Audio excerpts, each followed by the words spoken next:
Hey guys and girls, welcome back to the Sarika Rana show. In Sarika Rana audio experience, you are listening Story 003.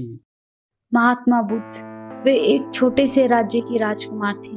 जब वे बहुत छोटे थे तो किसी योगी ने भविष्यवाणी की थी, या तो वे एक सम्राट बनेंगे या एक महान संत। जब उन्होंने ये भविष्यवाणी की थी तो उनके पिता थोड़ा सा परेशान हो गए। उन्हें थोड़ा अजीब लगा क्योंकि वे नहीं चाहते थे कि उनका पुत्र एक महान संत बने। वे उन्हें एक महान राजा बनाना चाहते। तो उन्होंने सोचा कि अगर वे दुख दर्द को देखेंगे तो क्या पता वे संत बन सकते हैं। तो उन्होंने सोचा कि क्यों ना उन्हें दुख से दूर लिया जाए। तो वे दुख से दूर उन्हें सुख में ले गए। अच्छा खाना, अच्छे कपड़े, हर एक अच्छी चीज। जब गौतम 19 साल के थे उनके पिता ने उनकी शादी एक बहुत ही सुंदर लड़की से करवा दी। उनको बाकी लोगों समाजों से दूर रखा गया जहाँ वे सुख में रहते थे, और उन्होंने कोई भी दुख को नहीं देखा था। एक दिन उन्होंने सोचा कि शहर में घूम आते हैं। वो थोड़ी ही दूर पहुंचे। उन्होंने एक बूढ़े आदमी को देखा और वो छड़ी के सहारे चल रहा था। उन्होंने कभी बूढ़े इंसान को नहीं देखा था। उन्होंने सारथी से पूछा, उन्हें क्या हुआ है? सारथी ने कहा, कुछ नहीं, वो तो बस बूढ़े हैं। उन्होंने कहा, ये कैसे होता है? सारथी बोले, एक दिन सभी बूढ़े होते हैं। उन्होंने खुद को देखा क्योंकि वो एक सुंदर युवक थे। उन्होंने कहा, मैं भी बूढ़ा हो जाऊंगा। सारथी, हाँ, सभी होते हैं। ये सोचने लग गए, मैं ऐसा हो जाऊंगा। फिर उन्होंने एक सड़क पर लेटे एक आदमी को देखा जिसको कोई बीमारी थी। वो उठ भी नहीं पा रहे थे। उन्होंने कहा, अब इसको क्या हुआ है? सारथी बोले, वो बीमार है। उन्होंने कहा, इसका क्या मतलब है? उसने कहा, ये शरीर है, कभी कभी बीमार हो जाता है, ऐसा किसी के भी साथ हो सकता है।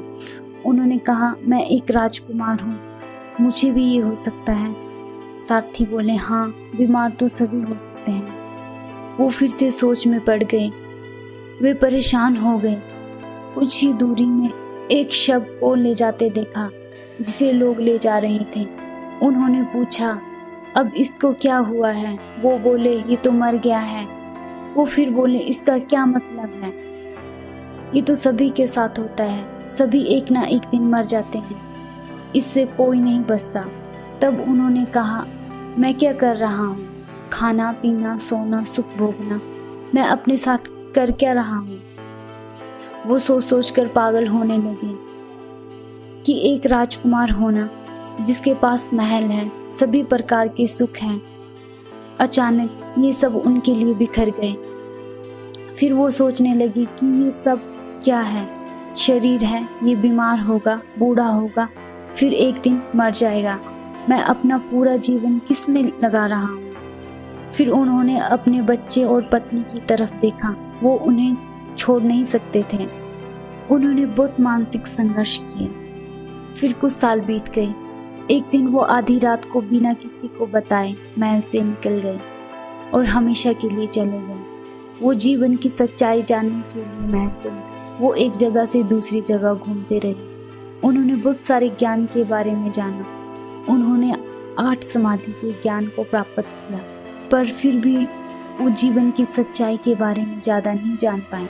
उन्होंने खुद से कहा था कि वो कभी भी खाना नहीं मांगेंगे, पर पुराने ज़माने में लोग जो साधु संत होते थे उन्हें खाना बनाकर खिला देते थे, लेकिन बुद्ध ने इसे और जटिल बनाने की कोशिश की। उनका शरीर बहुत कमज़ोर हो चुका था। वो चलते चलते एक नदी के पास पहुँचे, पर वो नदी सूख चुकी थी, बस थोड़ा थोड़ा पानी था। वो चलते गए। उन्होंने आधी नदी पार कर ली, फिर उनसे आगे नहीं चला जा रहा था। वो थक चुके थे, पर उन्होंने हिम्मत नहीं हारी। वो फिर से चल पड़े। फिर अचानक से उन्होंने सोचा कि वो क्या है जिसके लिए मैं इतनी मेहनत कर रहा हूँ। मैं जगह जगह घूम रहा हूँ। मैंने घूमते घूमते ये सीखा, वो सीखा। वो क्या है जिसे मैं ढूंढ रहा हूँ? फिर उन्हें एहसास हुआ कि वाकई में कुछ नहीं है, ये जीवन ही सब कुछ है। फिर उन्हें एहसास हुआ कि सब कुछ उनके अंदर ही है, ढूंढने का कोई तरीका ही नहीं है। वो चलते गए। फिर उन्होंने एक नदी पार कर ली। फिर वो एक पेड़ के नीचे बैठे। उन्होंने एक आखिरी फैसला कर लिया, या तो मैं खुद को अभी जान लूं या फिर यही बैठे बैठे मैं मर जाऊं। और जब तक मैं खुद को ना जान लूं मैं अपनी आंखें नहीं खोलूंगा। जब उन्होंने ये फैसला लिया, क्योंकि जब भी हम किसी चीज को करने का फैसला लेते हैं तो हम उसे बहुत बार बदलते रहते हैं और हमारा कोई फैसला कठोर नहीं होता। बस यही प्रॉब्लम है। अगर आप पूरे एफर्ट्स के साथ लगे हैं कि मेरे अंदर क्या है, तो जानने में कितना टाइम लगेगा? तो ये 1 सेकंड में हो जाएगा, क्योंकि टाइम तो तब लगता है जब चीज़ें कहीं दूर हो। फॉर एग्जाम्पल, अगर आप यहाँ पहले से ही बैठे हो तो आपको यहाँ बैठने में कितना समय लगेगा? 1 सेकंड भी नहीं। तो बोध की प्राप्ति भी कुछ ऐसी ही है। जब बुद्ध भगवान को पता चला तो उन्हें तभी पूर्ण आत्मज्ञान हो गया था। उन्होंने कई सालों से ठीक से नहीं खाया था। वो सालों से स्पिरिचुअल प्रोसेस में थे। उनके कुछ शिष्य थे, वो देख रहे थे कि बुद्ध खाना नहीं खाते, फिर भी वो जिंदा है। वे उन्हें बुद्ध मानते थे। उन्होंने देखा कि वो एक आनंद की व्यवस्था में हैं। वे उनके चेहरे पर चमक देख रहे थे। वे शिष्य उनकी आंखें खुलने और शिक्षा मिलने का इंतजार कर रहे थे। और तभी बुद्ध ने आंखें खोली और मुस्कुराकर कहा, खाना बनाओ, खाते हैं। वो लोग एक दूसरे की तरफ देखने लगे। उन्हें लगा कि वे भटक गए हैं। वो लोग बहुत निराश हो गए।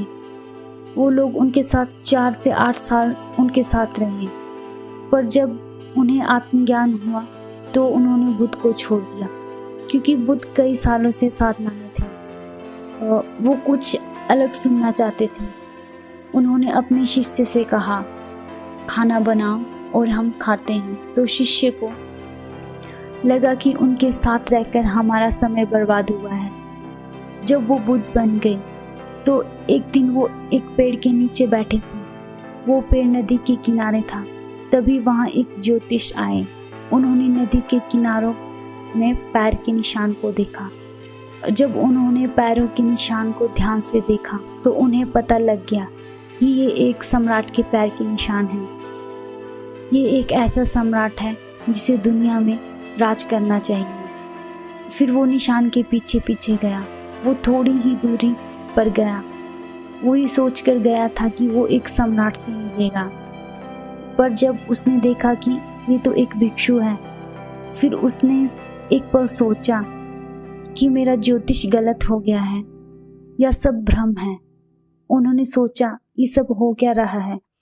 फिर उन्होंने फैसला किया कि मैं उस भिक्षु के पास जाकर उससे पूछता हूँ। वो बुद्ध के पास गए। उन्होंने उनसे कहा, आप कौन हो? तो उन्होंने कहा, मैं कुछ नहीं हूँ। तभी ज्योतिष ने कहा, लेकिन आपके पैर किसी सम्राट की तरह हैं। आप एक महान सम्राट हैं। आपको दुनिया जीतनी चाहिए। तभी बुद्ध बोले, हाँ मैं जरूर जीतूंगा। उन्होंने कहा, मैं दुनिया का सम्राट हूँ। ज्योतिष बोले, आप एक भिक्षु हो, आपके पास तो कुछ नहीं है। तभी बुद्ध बोले, हाँ मेरे पास कुछ नहीं है और मैं कुछ भी नहीं हूँ, इसीलिए हर चीज मेरी है। मैं दुनिया जीतूंगा, पर युद्ध से नहीं, लोगों को शामिल करके जीतूंगा।